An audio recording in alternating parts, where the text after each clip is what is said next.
काल जे प्रकरण घडलं त्याच्याबद्दल तुम्ही काय सांगणार? काल रात्री 10 वाजता तळजाई पठाराच्या पायथ्याला बिकानेर चौक म्हटलं जातं किंवा शितळे चौक म्हटलं जातं, त्या ठिकाणी एक फायरिंगची घटना घडली आणि 4 इस्मानी येऊन योगेश महेश बनेकर याच्यावरती फायरिंग केलेलं होतं. आरोपी जे आहेत ते 2 गाड्यातून आलेले होते. त्यांनी साधारणपणे 3 राऊंड फायर केले आणि ते त्या ठिकाणून पळून गेले. लगेच एका तासामध्ये आम्ही माहिती काढून त्या 4 आरोपींना काल ताब्यात घेतलेलं आहे. त्यांच्याकडे कसून चौकशी चालू आहे आणि त्याचा हेतू काय होता, उद्देश काय होता याचा आम्ही शोध तपासामध्ये घेत आहोत. त्याच्यामध्ये किती गुन्हेगार अडवले आहेत? याच्यामध्ये 4 जण आहेत. 4 जणांनी ते प्लॅन केलेलं होतं आणि ताब्यात आहेत ते आमच्या.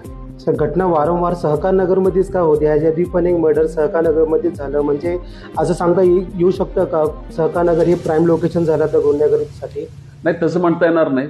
कुठल्याही गुन्हेगारीला अनेक विविध कारणं असतात, सामाजिक असतात, भौगोलिक असतात किंवा तिथला सगळा अनेक गोष्टी त्याला कारणीभूत असतात. असं विशिष्ट एक भाग असं म्हणता येणार नाही आपल्याला. पुढचं मर्डर आणि ह्या गोळीबारमध्ये काय संबंध आहेत का?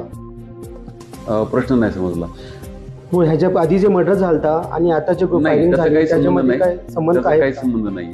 दोघं वेगळे वेगळेच होते. कुठल्याही गँग वॉरशी याचा कुठलाही काही संबंध नाहीये.